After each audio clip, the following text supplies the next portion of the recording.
Okay. Yes. It's episode 79 of the Vocal Fry Podcast Hour. I'm here with my guest, Dasha Nekrasova. No. You don't sound as annoying, and people can't see what you're doing. I'm drinking iced coffee. And smoking cigarettes. Oat milk. It's episode 79. Let's, people don't know the behind the scenes, but we're already... Lucky them. This is minute one. I'm delirious. Literally delirious because of what we've been going through to record this random episode of a podcast. But for those who don't know, yeah. The hell are you talking about? This is... We don't know. This is the Antifa supporting soundboard morons, couple of losers that just sit around and talk about how capitalism is bad and mental illness is when you're right wing. And the American people are tired of women. Yes, that's our politics. But really, our politics is as follows. Headstrong, stubborn, quibbling, self-centered, vindictive, obnoxious, hormonal, sexually preoccupied, evil, thieving, cross-dressing jerks. Is who I will vote for. Yeah. If you can't follow our politics, then get the hell out. They're criminals and rapists. Oh, I always forget how loud that is. It's Bernie. What do you expect? Yeah. That intro? That was... And I don't say this lightly, worse than 100 September 11th. Okay. So, nice. I hope you are doing well. I say that as if we haven't been just hanging out and being absolutely delirious listening to I've Been Thinking About You by London Beat and getting eventually goofy with it. Straight goofy, just listening to it in my, just jamming out, sitting here at my desk in an empty room, just absolutely flailing my arms. And no one can hear. Yeah. I'm just new boot goofing no one over can hear what I'm doing or what I'm dancing to, so it just looks like an insane person. Yes. And, they're not wrong. That's what we're going for here. So, yeah. I mean, we ran into some technical issues. Not as if it matters, but Lasterday, I was running around. Suddenly my computer wasn't on. Didn't know why. Then my coffee machine didn't work. I got my socks wet from a hole in my shoe. I was running all around. It was kind of funny how it was like, I just want to record this episode. And then... as we're just talking before the episode recording, my computer just shut off, and then it happened another 2 times, and I tried setting up my PC, and we don't do that around here. We don't record... We're not PC. Yeah, exactly. Why are marginalized people so unwilling to have calm, philosophical debates about whether they should have rights? Yes. That's as so PC fitting. as I get. Yeah. Yep. I didn't just hit a random thing on the soundboard. But Talk about vocal fry. Yeah. Doug, the only reason I want to have sex with you is so I can have an abortion. But, yeah, so we ran into all these issues. I'm not going to do it on PC. It was just a pain in the butt. In the butteroo. So we came back to do it again tonight. And hopefully I've got everything worked out. Yeah. Oh, everything's fine. Yeah, and so we spent an hour just new boot goofing before starting the show. And so getting out all of our best jokes for no one else to hear. Yes. They're hours. Laughing uncontrollably, and no one will ever know. But it is Christmas week.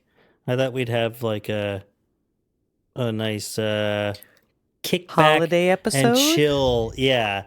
Kind of not heavy political, as if we're ever as if we're ever that deep. I mean, but I do get mad, so none of that. And that's why it was so great that everything went wrong yesterday as we tried to record, because I was like, I just want to just talk about the Grinch. And I did have a couple of things that I wrote down going back to previous episodes. I had wanted to say, when we're talking about inflation is your fault, that was just last week or something, and going over that, and just me kind of trying to claw onto any semblance of coherence in terms of, explaining economics at all. But Yeah, I had Humberto written down, heard me on the podcast be like, I guess I just don't understand supply and demand. I was just watching Always Sunny the other day, where they're trying to create their own self-sustaining economy with Patty's dollars at the bar. And where he's just like, what? I thought this was your idea. No, I was blackout. I thought this was your idea. I don't know how this works. He's like, how does a self-sustaining economy even work? He's like, I don't know how any economy works. I don't know how finances work. Yeah. Yeah. But just like inflation being our fault, our lack of listeners and subscriptions is your fault. You, the listener. You are to blame me. for us not being podcast millionaires like Joe Rogan and Chapo Trap House. It's Absolutely. like just as valid of an argument. It's like that's like a Tim Heidecker attitude with his stand-up. It's the audience who's stupid for not laughing at his jokes, for sure. Shut the fuck up! Yes. It's like, well, that usually gets a standing ovation, but Don't you have a cold can of Coke? Your friends coming over, you don't have some Coke in the fridge? Yeah, hey, come on, have some Coke when I come over, It's like, ooh. Highly recommend Tim Heidecker's special. I highly, highly recommend it. I showed it to Umberto, and they really liked it, especially the part where how he messes up on purpose, or like he's like, well, if I said I wanted a Pepsi, I mean fuck! Like, Yes. That was crap. It was junk. It was worse than the Chinese food I ate, which I already had diarrhea twice from. That's a different Tim Heidecker playing different Tim Heidecker, but yes. Pretty similar. I love him. Yeah, pretty much. Also, I couldn't remember if we had talked about the Retail Federation's report. Bless you. Ooh, enough. That's enough. I know. Don't do it again. Thank you. Maybe I will. Let's start over. Gesundheit, yeah.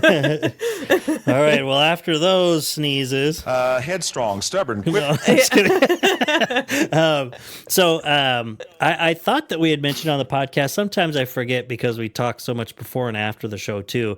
But about where it was like, oh, so many billions of dollars were lost from major retailers from organized theft and shoplifting. And because I remember pointing it out, just being like, where it's like organized theft led to 18% rise in whatever, report. And it's like, yeah, well, who wrote the report? Oh, gee whiz, the National Retail Federation did. And I immediately dismissed it as bullshit. And it's like, not just from some sort of bias or anti-capitalist sentiment, or even bias from like, they have, their self-interest in promoting things in a skewed way. No, it's because they were just wrong. And it was so obvious to anyone who would have any ounce of skepticism towards it, but we called it. It was complete bullshit. The New York Times even ran a story on it, how they inflated the number tenfold. Literally, it's not just some sort of error or anything like that. They just lied. Yes. It's like, or if they didn't lie, then they just had one dude running the numbers and he sucked at what he was doing. Yeah, and he they saw missed that, a they're like, couple oh my decimal God. points. Yeah. Whoa, we got to write up a report on this. Thanks. Just, as the guy, cross-eyed guy, puts his glasses back on. My staple. Yeah. Yeah. I feel like it just seems like With an they would be upside really down calculator. Yeah. They would be really struggling a lot more if theft was such a problem, Yeah, get back to your... They would be like, it just seems like it would be harder for them to actually do business, but I'm pretty sure they make profits. So yeah, I just find it to be it all just rolled really into, I mean, it was still disingenuous, kind of referencing like that some stores are closing, or that they're making less profit. I don't know about that overall, but that some brick and mortar stores are closing in major cities. But that was already kind of debunked as being linked to shoplifting almost a year ago. But no one listens to the debunking. They just take what their stupid big business overlords say and they just swallow it down like fresh nut. Gulp. Ooh. Yeah. I just feel like that was something. Yeah. I feel like this already happened like a couple years ago. And it was like a cursory glance into any sort of like research on my own behalf was like, it was like, no, these were already slated to be shut down. Yes. These stores were to be closed in San already. Francisco, that was a big one. Yeah. And so if like that didn't make anyone skeptical of like what they're saying, like theft is being the problem, it's like you guys literally tried to use this already, like just a couple of years ago, and you just were fucking lying. Yes. You were already planning on closing down these stores. That wasn't the problem because it was at in all. San because Francisco. You oversaturated the market. Well, because that and oh gee whiz. The prices of operating brick and mortar, just like the prices of living in a brick and mortar home, the kind of home you have to live in, skyrocketed in America, you places can live on like the streets. that. And it's like, yeah, of course they ended up having to shut down. Like at this point, large chain operations of brick and mortar retail stores, at least any of the so-called smart ones or smart business ones, if they can so be called, are operating just as real estate holding companies. That's like all it is. It's like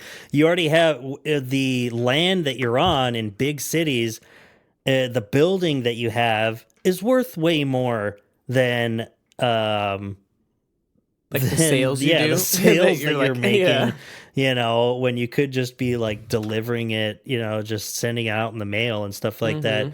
And then those ones that are just renting from equally gross, giant commercial real estate, corporate landlords and stuff. It's like, that you're not going to be around very long because they're going to gouge the hell out of you until there's just nothing there because they'll just hold on to the building because it's worth so much. And then there'll just be a bunch of fucking unhoused people hanging around it, and the cycle continues. Getting rounded up. Anyway. We're keeping it light for the holidays. Okay. We're talking about rounding up unhoused people outside the closed down Target. Yeah, it's like, I watched Andrew Callahan's Channel 5 thing on San Francisco, and it broke my heart. I do recommend that, though. It's really good. Great modern gonzo journalism. Everyone should check it out. No matter how many people he raped, but it's still good content. It's really well done. The Cosby Show was really good in its time. Hey, I listen to Michael Jackson. I mean, it's tough. So no, it's bad. It's bad. So there you go. Okay, all right. Thank you. Now. Christmas is coming up. We're gonna see our friends this weekend, and we're gonna see family and stuff. Oh, my ear itches. Horrible. Need some cat ear medicine. I think it's these mites. Yeah. I have mites in my ears. But yeah, I've been kind of behind the 8 ball. I don't know if that's where you should be, right? So no. It depends on what part of the game you're playing. I hope you get ass Right? cancer and die, you son of a bitch. That's the game I'm playing. I'll cut your throat. I'll come to your house and kill your children. And speaking of, Christmas is coming Preach. up. But Merry Christmas. I've just been so far behind on everything, really. And like, I didn't really decorate the outside of my house. I decorated a bunch of the inside, but it was a couple weeks later than I usually would have. I have a dining room table that's just covered in presents that haven't been wrapped. And I still have a couple things to finish making, and I've been trying to. I always like just force myself into the Christmas spirit, and it always works because I like it. I mean, it's the only bright point of the winter. This bleak existence, this hellish facade that we call life in the winter months. And I don't care. You guys need more what live you say. music in that area. Yeah. No, just in general, I don't like it. It's just dark. And so I like Christmas a lot. It's dark. But I have to get myself into it, and just be like, oh yeah, instead of listening to this, I'll put on Christmas music. Or instead of watching this, I'm going to watch a Christmas episode or a Christmas movie. And I'm even further behind on that. I mean, Dateline, Washington, it's December 19th. And I haven't watched Christmas Vacation yet. Can you believe that? I haven't watched a single Christmas movie. We haven't put up a single Christmas decoration Well, yeah, but in you our guys house. are like heretic pagans, so. Yeah, we're going to a Yule celebration on Friday. Which, so, I mean, that's where all the decorating stuff comes from anyway, so. I know. It's not like I that put would up a be- I like nativity scene in my house. Yeah.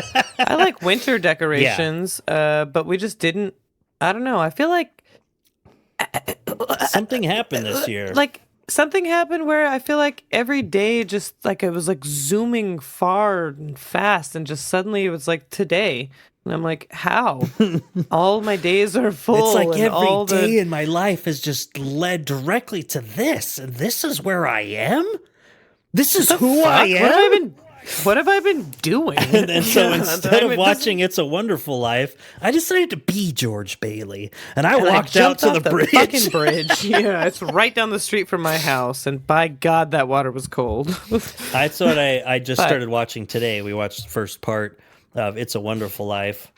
What a great movie. I love George Bailey. Oh my God. I feel so bad for him. Like I just really he just wants to, he just wants to help out. He wants to be his own man, but he really has the strong obligation for his family and the people around him, and he can really make a difference. And you know what? It is a sacrifice, and that's a bummer. Yeah. And is that the way that people should live? No, but he does it, and I admire him for it. And he loses his fucking mind for a second, and you know what? He comes back, and he really is grateful for his life, and he really is proud of himself, I feel like, for who he is and what he's brought to people's lives. And I think that that's a really good message. Yeah. Like, because you can I dwell really on the admire things George a lot. that the potential wasted, the things that you missed out on. I mean, George Bailey was going to travel the world. He had his new luggage, and he was going to see every corner of the globe and all that, and then ended up staying in Bedford Falls because his father has a stroke or something, right? Because his brother gets married. Yeah, and, taking over the savings and loan, which was the last thing he wanted to do. And it's interesting. It's like, I mean, it's not even. It's so cool that a movie from 1946 puts that much of an empathetic spin on someone being in such a crisis that they're going to commit suicide. They're standing on the bridge, and it's like, and I don't know, I didn't live in 1946, so I'm like, was it that people could take darker topics better, or was it that did it stand out that much to people then, being like, Jesus Christ? I think it wasn't that popular actually when it came out. It was like no. Yeah, it was like kind of passed under the radar. And then, you know what? So they didn't keep up with the copyright. So then it became public domain and people could show it without I was having telling to pay for Sophia it. And then that. it became a beloved Christmas classic. 1974, yeah. The copyright expired, then anyone could just play it without paying licensing fees. You could broadcast it. And so then, of course, you could just add it to the rotation at your TV station, and that would be a Christmas TV movie station that would be rotation. on every year. So, and it's like, on one hand, it would be like, well, and that's how it became a classic, because everyone remembers seeing it around Christmas as a child. You know, it's like, yeah, but also it's a really good movie. I mean, I like it. It's yeah. good enough that you watch it now, and it's like, despite, you know, it's almost like in spite of how dark it is, it's a Christmas classic, where it's like, geez. I mean, and it's over 2 hours long. It's got a lot black to and it. white. Yeah. Wow, black and white It's doesn't bother boring me. and- yeah, no. it's boring. It's Saying it's unfunny. like- It's not emotionally Yeah. driven. Yeah. Yeah. People get all upset. It's a bummer when, Jimmy like, Stewart, you know, because horrible actor. liberal or because leftists hate everything and stuff like that. But like how people are like, oh yeah, she became an old maid, and that's the worst thing that could have possibly happened my to her. God. And it's like, guys, this was written in 1940 fucking 6. God. I know. Yeah, it's like, what do you expect? well, I It's just thought gonna I make some liked that feminist movie, but there's icon? that scene in the beginning where you see that they have a black maid. It's like, yeah, sorry. It's the 40s. Yeah. Yeah. But yeah, I think it's great. And especially if you know, no matter how good the movie is, it's like, just please, that can't be your only Christmas movie of the year, because it's a lot. It's a lot. I cry at least once in that movie each time. Just the very beginning when he's a kid and Yeah. Mr. The pharmacist Yes. guy. I was just watching he's it a like, couple hours ago. No. Oh, and he's he drinking, and smacks him, his and he- son died 'Cause of his son's influenza, dead. Mm-hmm. and he slaps the kid, and oh my gosh, it's just And like, he hurts his hurt Jesus, ear. movie's and- been going for 10 minutes, and I've already have tears in my eyes. It's so well done. And then later on, of course, I mean, there's a couple points that it just, wow, it's really tugs at the heartstrings. But then you have to offset it with, like, you know, Christmas Vacation or the Grinch. Oh man, that's Well, not we going to both have line the up same when we idea. were saying the once I put this together. But because we were not. Yeah. because we Yeah, were in that's- different Good luck with that. different rooms. Maybe you yeah. should write that down. That's probably what it'll be. Remix. Yeah. But yeah, and I watched that the other day, and I remember, I think probably just hearing, you know, maybe in Twitter discourse it coming up before, where people are like, that movie sucks. Or maybe Wrong. it was like Red Letter Media or some YouTube, you know, reviewers or something. I'm like, what? People don't like The Grinch? That one's great. And then looking it up and seeing that it's like 49% rated on Rotten Tomatoes, and that people really Wrong. don't like it. But every single person I mean, I don't know, white people you ask at least. Except for, you know what? One of my girlfriend, little Vanita, she doesn't really like Jim Carrey, which I was Sure. like, ah. But also, I was like, what the fuck? That's me, bitch. That's your girlfriend. So, but Yeah. she had never seen it before. She thinks he's a bit much.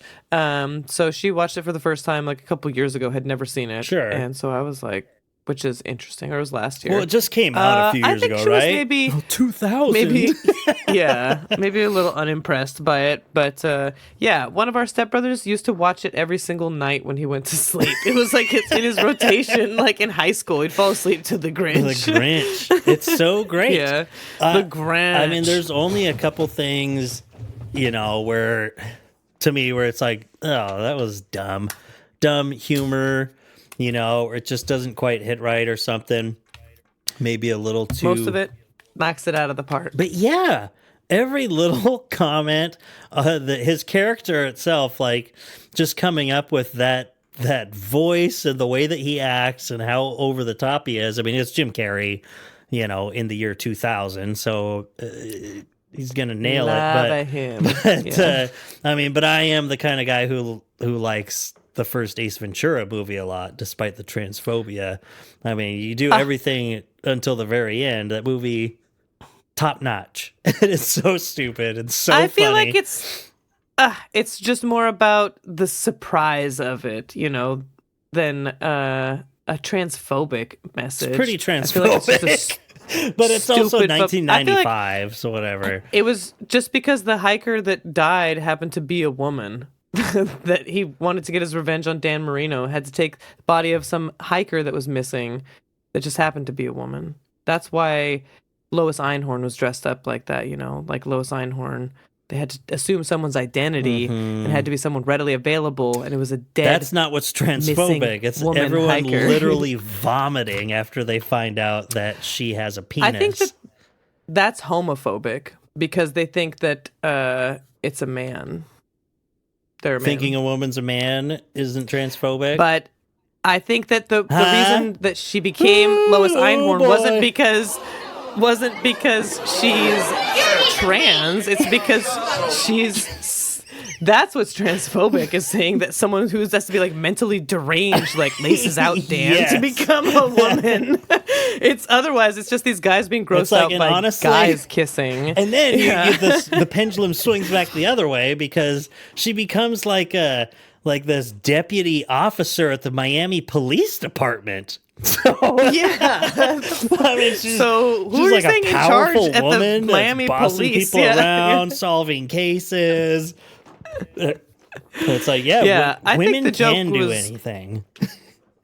Even when they tuck their penis back into their butt crack.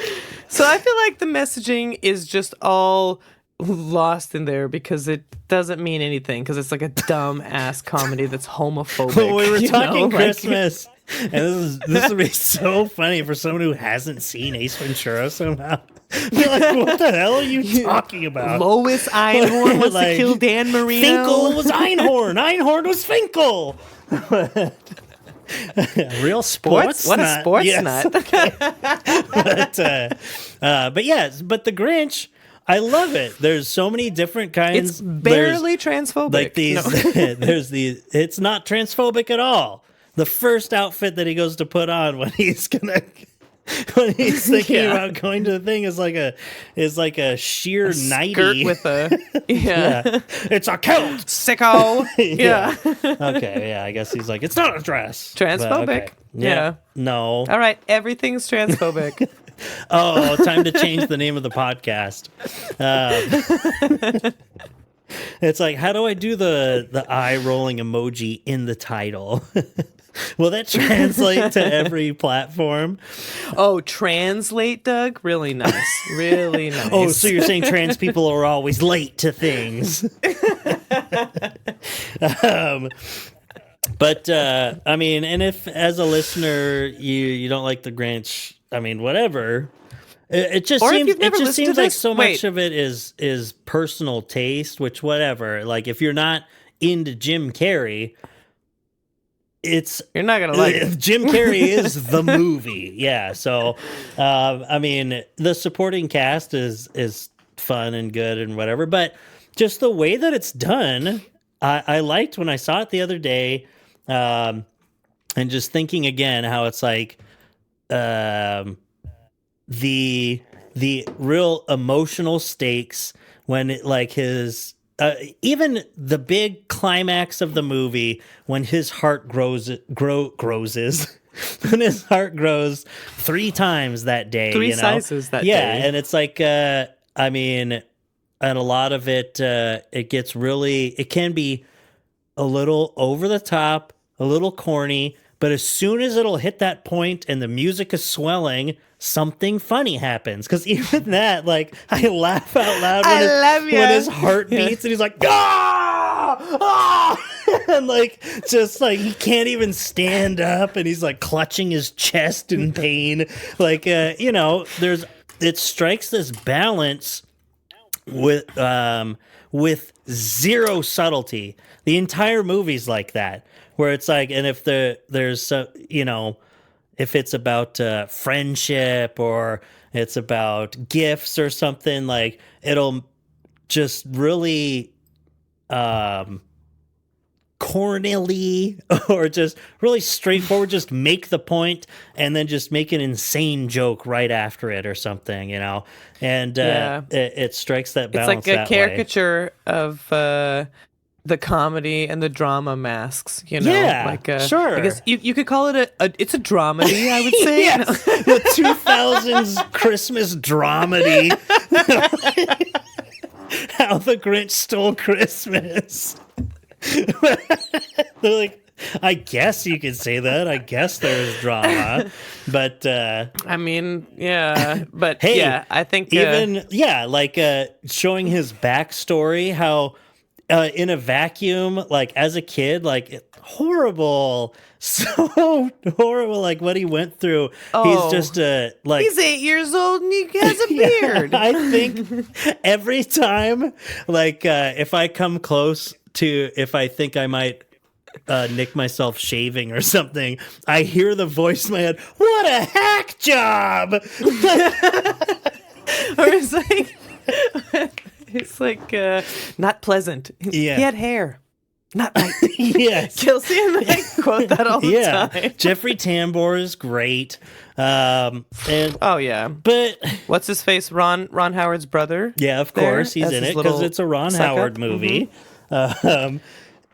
Exactly. So then when I was looking up, I was trying to find something with this movie, but then I was like, oh, that's right. You see it as soon as you Google the movie, it's like Rotten Tomatoes, 49% or whatever.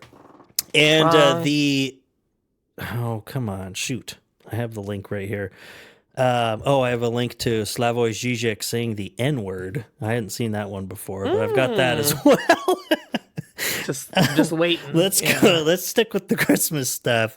But instead of I'm not going to sit and read these reviews and just get mad at people writing a review 10 years ago or 20 years ago. You don't need to be mad if they're wrong. Yeah. It's like, what is being mad at their wrongness going to do? It's not going to make them right. Yeah, they're stupid and they have bad opinions on not movies. Right. So give the Grinch a bad review. Not pleasant. Not right.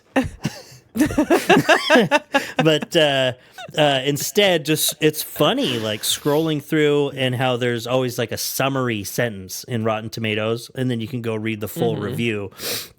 And going from this review from just last year to this day, How the Grinch Stole Christmas stands as one of the most inspired and truly magical holiday texts.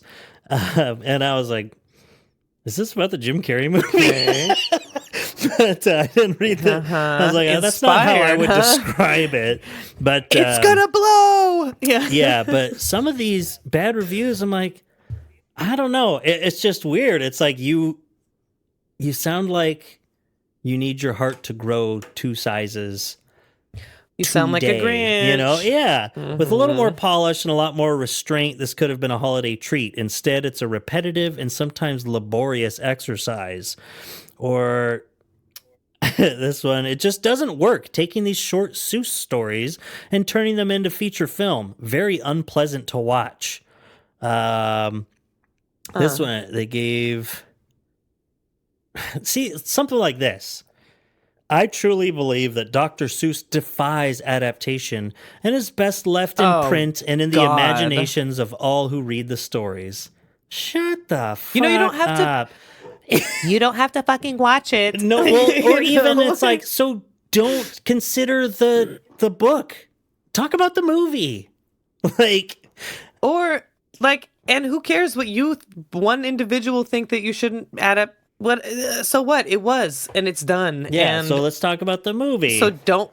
Or how, if you really are that much of a purist, don't fucking watch it. And I'm sorry that the movie. It's one thing, and it's like, well, it's just hard to get it out. To not think about the fact that this book adaptation doesn't come close to matching how I imagine things in my mind. It's like, no, this is an adaptation of a picture book. So there's only so much to imagine here, dude. And like, I don't know if you imagined the Grinch as a character outside of the story and he acted differently or something.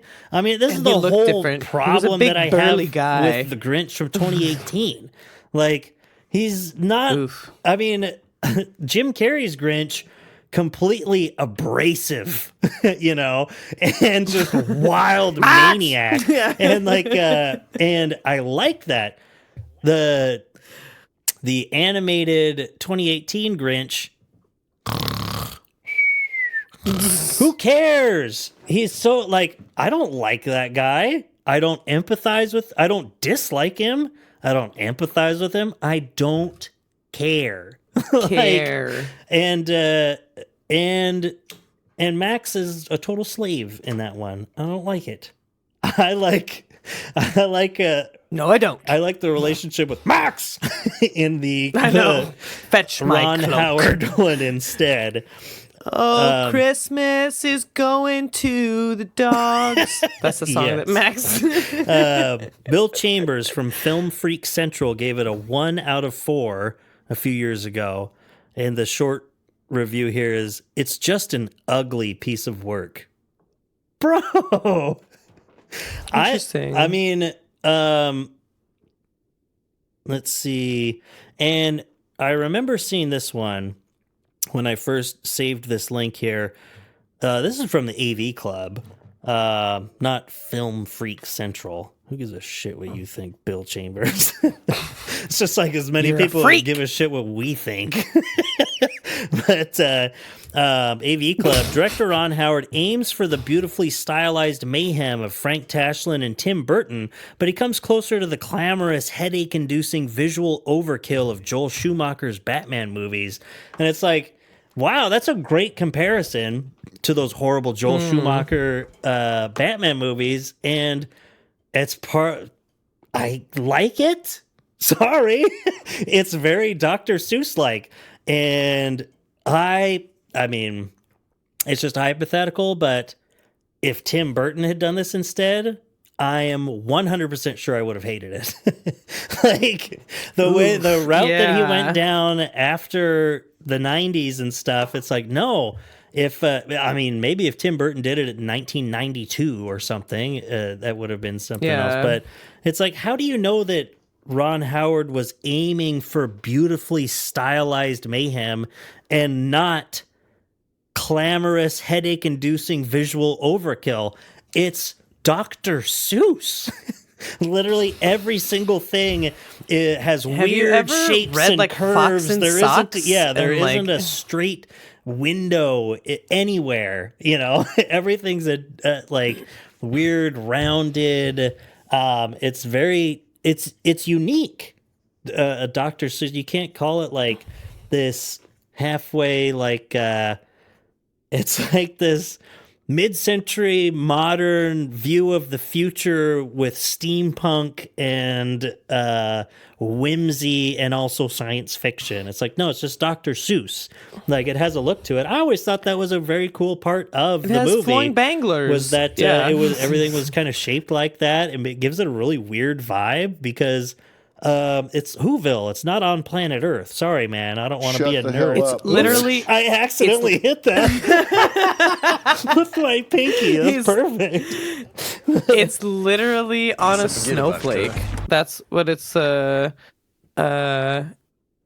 not. I mean, I guess it could be on planet Earth, but it's a really small part. There isn't a. No, I'm pretty sure Ron Howard kilometers. said it's on ice planet Io, a moon of Jupiter. So no worries about that. June of Jupiter. Yeah, and it's different. Let's see. This is this is translated from Spanish and Fotogramas. But the film is an act of love that doesn't quite transmit all of the passion it wishes it could. It's like, okay, well, there's a negative review that I'm like, you'd have to explain that to me, why you think that. But that's different than just like, It's ugly. The jokes don't land. Horrible. And I'm just like, wow.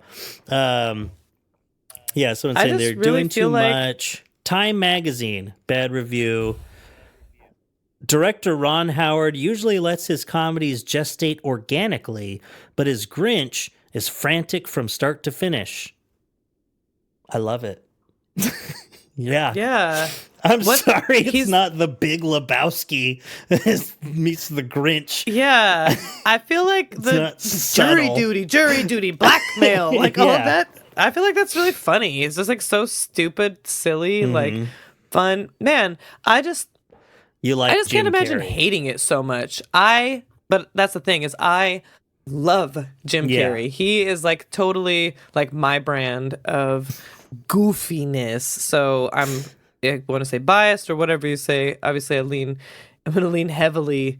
It's weighted in his favor for sure. Yeah. Anything that he's in. Sure. I'm trying to like it to begin with. This is also, a movie from my childhood. So yeah. I mean, it came out in the year 2000. So I was 10. Yeah. We saw it in theaters. So, yeah. I remember seeing it in theaters. Mm-hmm. And, but something like this one, such a departure from the book, it's not even Dr. Seuss. What the fuck are you talking about? Shut the that hell is up, so bitch. Yeah, it's like Go it literally yourself. still has Go the sit in the middle same. of the road and let a car run over you. That's what I have to say. Merry fucking Christmas. Let Santa and his sleigh run over you. Yeah. God. The Grinch and Max, at least. Oh, let's see. But, yes. An unforgivable transgression from the usually reliable Ron Howard, Grinch boasts the visual polish of a Menards tree aisle and resembles not a cheerful Christmas, but rather what the blood-curdling onset of a mescaline bender might feel like. 0 out of 4. Holy moly, Nick Rogers. Ooh. And he made that review in 2010. My God, man! I kind of what a joyless. I agree. I feel like these are just like you could say what a joyless thing. It's like no, that review, those sentences should make it a 4 out of 4. What are you talking about? That's amazing. Yeah, they just don't see all the fun in it. That's what I feel like. It's not a movie for no fun folks. You got to be kind of goofy. You got to be a bit of a comedian. To get on with where he's like, where that little car is going to explode. And he's like, it's going to blow. And he's running. I think that's so funny. Yeah, sure. And that's the thing. We were talking about it yesterday.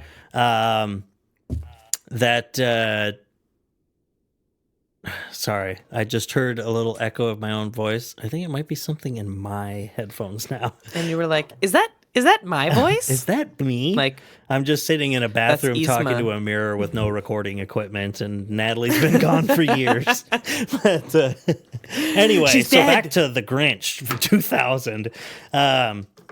But there's all those big jokes, big laughs, big set pieces, and but all of the little things, I love them. I love that. It's like it's the same feeling I get. We go back and watch like the Three Stooges, and I mean, there's like these in your face slapstick moments that are funny, but it's like, no, what makes me laugh now is the comments, like just the one sentence, the little insults from Mo or something like that.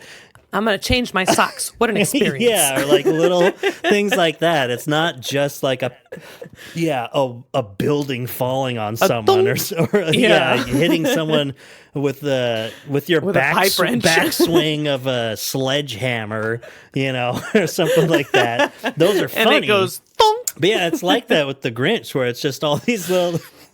I was saying yesterday, probably the hardest I laughed was when Cindy Lou Who was trying to convince him to go be the cheermeister, and he's like, no, and he keeps saying no in all these different ways, and then she's like, but then you could really show that we have the spirit of Christmas. And he's like, you can really tell you have the spirit of Christmas. Grow up! Like, just that joke is so funny to me. Like, little things like that. And you get all that sprinkled in with, like, the big things like the car exploding or... the cat jumping out of the cabinets when he's trying to steal Christmas, or or it's like, or the post office, what are you, some kind of wild animal? Yes. But yeah, let's see. I clicked on this review from Nick Rogers of the Midwest Film Journal. Movies you ought not watch. Wow. Is Nick Rogers' weekly alphabetical look back at the 52 worst films of 2000 to 2009. So he has this on the worst films of the decade. Wow. For him. I feel like he needs to get out and see more movies because there's a lot of bad stinkers movies out there. And so you're talking about the worst movie. It's like, I think The Grinch is better than the 2005 Best Picture winner, Crash. I'm not sure what year it was. I think it was 2005. But I mean, if The Cat in the Hat's not on that top 10 list or whatever, right off the bat, and The Grinch is, how he's lumping strange. it in with The Cat in the Hat. I'm like, yeah, but that was a bad Those movie. are two different movies. Yes. Cat in the Hat was bad. Garbaggio. Like, I just didn't even want to, like, I wouldn't want to go back and see if there's something I missed. It's like, no, that movie sucks. As a kid, I did not like it. Yeah, exactly. It was gross and it made me feel weird. And that's what, talk about like a mescaline dream and all this kind of stuff in a bad way. That's The Cat in the Hat. It was like it's like an extended salvia trip. Where it's just like the vibes are off. The vibes were off, to say the least. Vibes. Yeah. I'm not right. Not pleasant. Yeah. The visuals, not pleasant. The vibes, not right. But yeah, Lumpian is an immediate red flag. And it's funny, though, him writing this in 2010. The seeds to turn storytelling patience into manic, pushy movies like The Cat in the Hat and 2000's Dr. Seuss's How the Grinch Stole Christmas. What's next? The Lorax on screen knocking people out with truffula tree trunks? And I don't know. I think there are a lot of defenders of the Lorax. I never watched it. Don't. I mean, yeah, it didn't seem like I'd like it. And the fact that, I mean, most of the defenders really, they'll still say, I think Big Joel, I think, is how I heard about this, is that people are like, hey, no matter how bad this movie is, you have to admit that main song, I already forget what it's called, is a bop. It's a banger. And I'm like, and they're looking up like, this song sucks. You guys are weird. I agree. But anyway. So I agree. That movie sucks. Ron Howard's Dr. Seuss's How the Grinch Stole Christmas loudly, aggressively defiles Seuss's source, crudely, cynically mining that material to feed a misery machine. This film fuck? I feel like they missed the whole point of this movie. This film has the gall to spit in the audience's gaping mouths with a joke about children desensitized by movies. And okay, so yeah, and then an unforgivable transgression from the usually reliable Howard has the visual polish of a Menard's tree aisle and resembles not a cheerful Christmas, but rather what the blood-curdling onset of a mescaline bender might feel like. It also marked the nadir? What is that word? I'm so dumb now that I'm in my 30s. Yeah. Is that what it is? NADIR. I feel like what is the sentence? Oh, the lowest point. Yeah, but how do you pronounce? Is it nadir? Nadir. I don't know. Nadir. Of Jim Carrey's. It's nadir. I just looked it up. Yeah, I just don't know how to pronounce. I don't know how to read pronunciation. No, I just looked things. it up. I just listened to it. Oh, and you listened to it. I just okay. listened to it Oh, yeah, that's right. Nadir. We could do this live on the podcast. Let me just pull this up here. Mm-hmm. Nadir. Excuse me? Told you, like Ralph. Whoa. Yeah. Let's see. Yeah, the lowest point of his wild gesticulation performances. His voice sounded like a Sean Connery aping brogue you'd hear from a frat brother after a few pitchers, and it seemed a cruel joke to give romantic stirrings to an anatomically neutered character. Hey, you don't know what he's got under that gut, all right? That's all I'm saying. And, The fuck? I feel like exactly you're taking all the fun out of this. It's a fucking story. He's the Grinch, bro. and it's like, so what and if it's there's a all love fun interest or that- whatever? Yeah, she liked the bad boy outcast Grinch. Yeah, Despite exactly. him being the kid's covered being in green hair and not desensitized. having a penis. Sorry that you Yeah, can't it's like- imagine that, bro. Yeah, you got stereotypical beauty standards, oh, you know, sorry. to live by. I But want to know what this guy's like review of the the- Barbie movie was. what was it he was saying about the kids being desensitized by violence? no, he says Isn't even- that just kind of a, no? Yeah. That joke is like kind of funny Yeah. though. It's just like a funny little stupid joke. So what's his fucking problem with He's saying it? it's ironic to have that joke in this movie.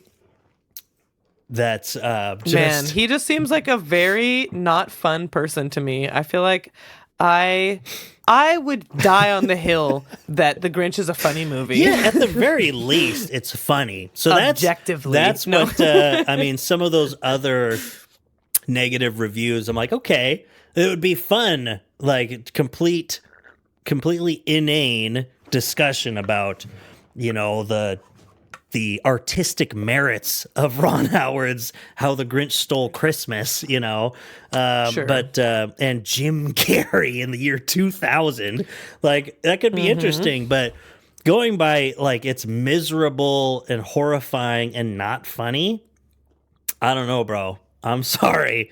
There's at least a few jokes in there for everyone, it seems like to me, but yeah, It just seems like there's way we worse didn't movies out there. Right after that. So it seemed a cruel joke to give romantic stirrings to an anatomically neutered character.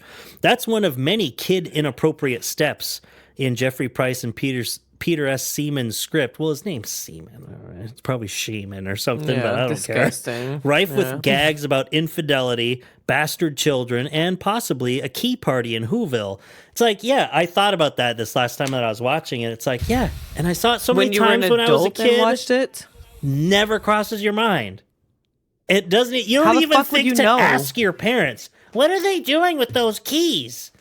And it, You just think they're being goofy at a yeah. party. And if you're so Or, like- upset about it and your kid asks, well, because they're drinking and they're making sure they don't Drinking drive and home. driving, that's- boom.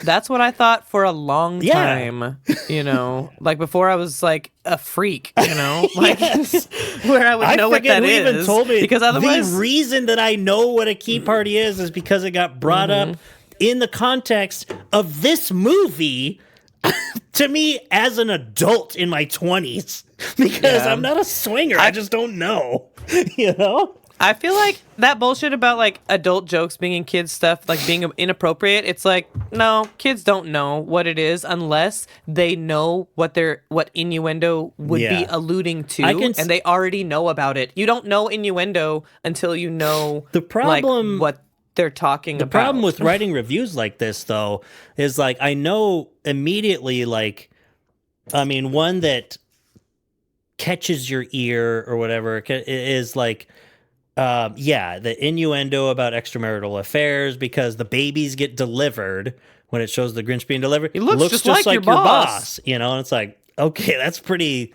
just on the nose. Yeah, as a kid, I thought he was just an ugly baby. Boom. Then your that's boss is funny. ugly. Because I was like, man, Jesus. When I heard it the other day, I'm like, that's right.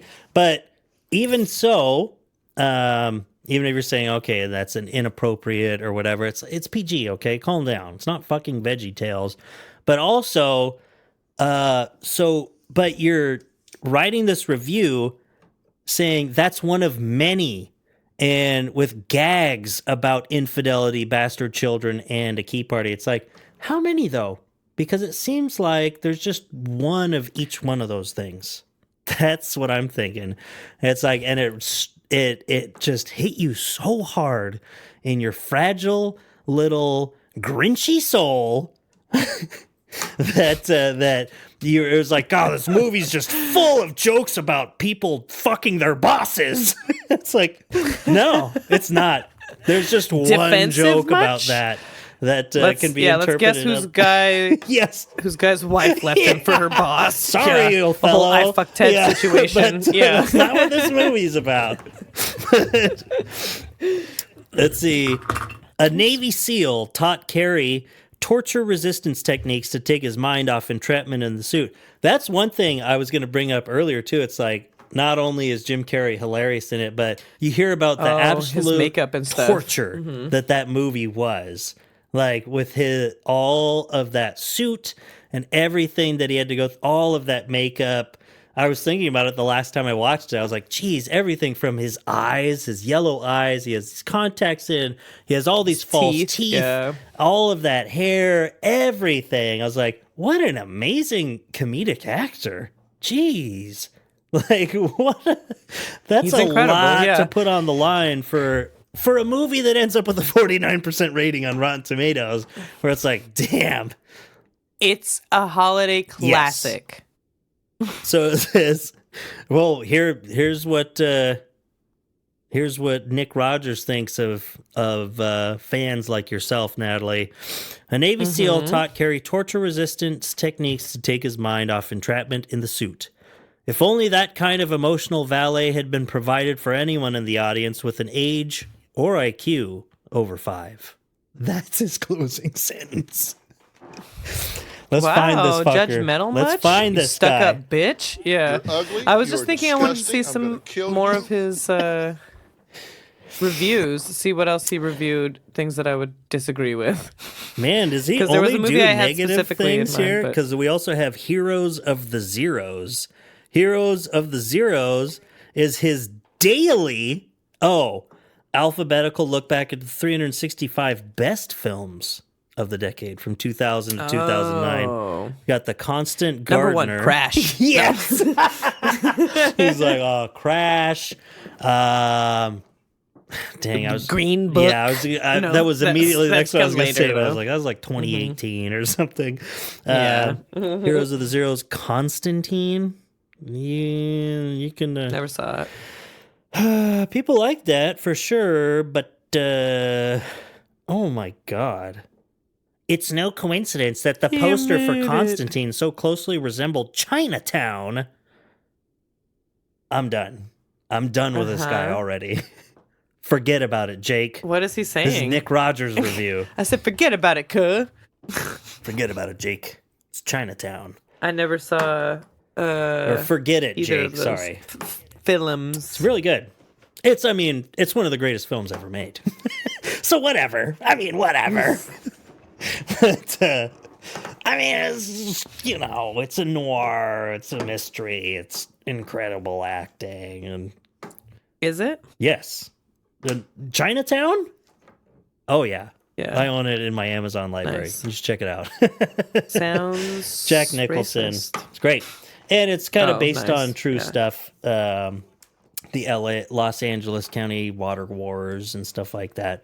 But anyway, if you like Who Framed Roger Rabbit, Who Framed Roger Rabbit? come on. Who Framed Roger Rabbit, in terms of the noir mystery story, is Chinatown. So that's really what it's based Toon on. killed his brother. Yeah. Dropped I the think piano that on they his even head. reference, don't they say, yeah, forget it. It's Toontown, right? That's like Yeah. the final Nice. line, right, in Chinatown. Forget it, Jake. It's Chinatown. Yeah, so. Nice. Or when I Homer could goes use a on good his ravings, noir. forget it, Marge. It's Chinatown. About something that's not Chinatown. No, yeah.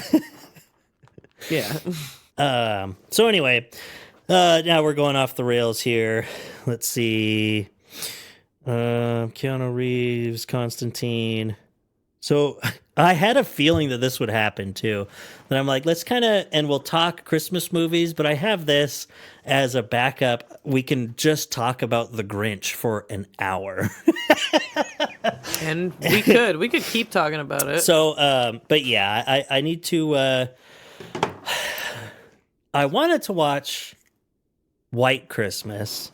Of course, I watched that with Sophia. Racist. White Christmas. um, Very Merry Christmas. It's just great. It's good.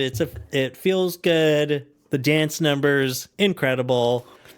It's good. I mean, it has White Christmas in it. yeah, I was That's a gonna great say song. for musicals, I feel like, I'm not a musical guy, but I mean, come on. Happy holidays, White Christmas. It's Bing Crosby. Ever since ever heard Bing of him? Crosby tap danced with Danny fucking K. Danny fucking Yeah, K. so, but Try to line that up, bitch. Yeah. oh man, but yeah, I love that one. And then so I just grabbed my Fire Stick remote because one nice thing that I'll always give props to horrible corporate behemoth Amazon is they do, I mean, not good things, quote unquote. I keep trying to like step back. No, but some of the things, it's like the features compared to other products and services that end up going in our manifesto of petty grievances. Every once in a while, I'm like, oh, thank you, Amazon. Jesus Christ. It's like, this is the bare minimum. Thank you. You're a gigantic company. Yeah. Don't treat me like dirt. Thank you. But when it's just like, I want to watch Thank this you, movie or this Master. TV show, I don't know what streaming service this is on. There's 30, and I have subscriptions to least. 6 of them, and then there's more that are all on the Fire Stick that I could get a free trial for today. But so their Alexa search on the Fire Stick, you just hold it down just from the home screen and just search for something. It brings up everywhere, the services that have it, or you could just rent it or something related to it. So I searched for White Christmas because I didn't know what it was on. I was like, oh, it's on Netflix. And so I just said, yes, watch it on Netflix right now. And it brought me directly into Netflix, which I cannot access anymore ever since Netflix shut off our ability to easily share accounts with people. I had only signed in on my phone. I asked you guys for a Netflix login, and you so graciously provided yours. And so I signed in on my phone. I'm happy to steal from corporations. Yeah, so I signed in on my phone and watched Stavros Halkias' new special. 10 out of 10, recommend. Anyone can go watch it. Unless you're the type of person who's like, oh, the Grinch isn't funny. Then grow up! Yeah. Shut the hell up, bitch. Yeah. And I don't like the Grinch accountant. Grow up! No, but... Man, I blew out my speaker doing that, by the way. So, but then it only gave me a couple options on the screen on my TV where it was like, you're not part of this household anymore. It's really kind of judgy the way that they say it. Yeah. But they don't want you. And you can, they give you 2 different options. One is like, yeah, get your own fucking subscription or something. And then the other one is like, oh, was this a mistake? Here, go here. And link back to the household or link to a household. I forget what it was, but even Sophia actually knew because I went to that. I was like, can I just sign into a different account then? Because I'm not on this account anymore.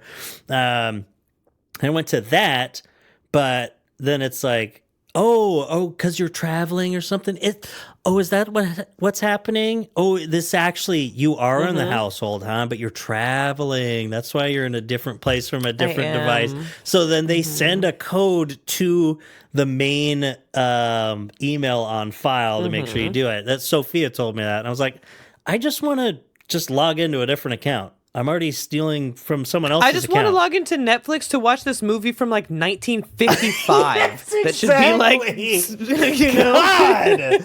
But I didn't even have an option just to sign in. It's like, at least be as cucked as Hulu, where I just constantly log in and out, back and forth all the time. Whether I'm just, I share an account with so-and-so so I can watch live TV. But that has commercials. So once I'm done watching the football game, I sign out, sign back into my account so I can have it with no ads when I watch Bob's Burgers. Because I'm an American and this is how I express myself.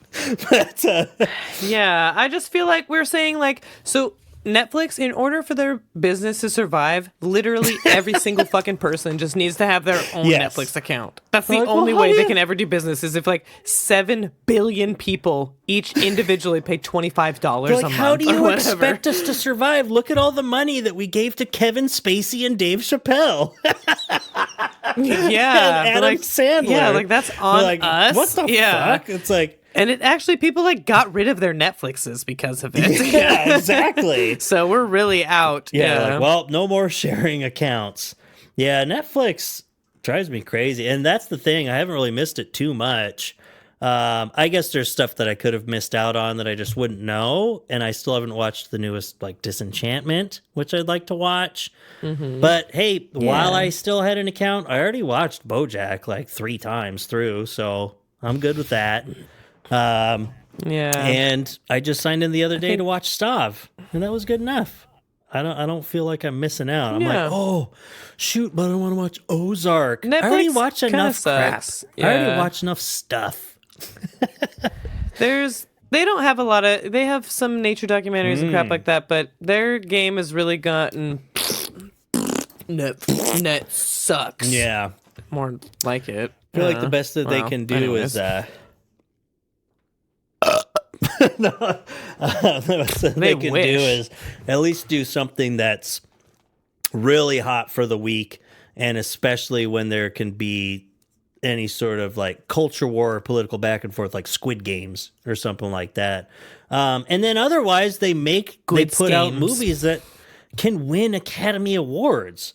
And it's like, so make up your fucking mind. They keep churning out things that are just good enough to get a group of people who are like, hey, this show's great. I like watching it. They're like, well, we're canceling it. Sorry. And then just drew you back in. And then making really good ones that then they can't continue because they're like, oh, because we started all these other shows that were only going to run for a season and a half and cancel. And then make a bunch of bad movies and hold a bunch of bad movies on here and then take away the good stuff. So stop making all this stupid bullshit that no one likes. You could still make Parasite, right? That was Netflix, I think, right? They won Best Picture. I think they've done some Best Picture nods and great TV. BoJack Horseman. They've done some good stuff. You know, was nominated for Emmys and stuff like that. It's like, for a while, it was like Netflix originals were the ones that were like, wow, they're going to be really good. I feel like that show, maybe Afterlife with Ricky Gervais, is a Netflix original, perhaps. And if it's not, either way, you should watch it. It's pretty heavy, but it's good. Yeah. Has a lot about suicide. Yeah. Merry Christmas. Trigger warning. I hope you get ass cancer and die, you son of a bitch. That's my message to Santa Claus. Pretty much. All right. Well, I love you. Merry Christmas. We're running long. Oh, yeah. I need... Especially to our Lord and Savior, R.M. Brown. R.M. Brown. We got another one to line up, so good luck with that. Yes. I'm pretty sure his birthday is December 25th. That's why we say that. No, I'm just joking.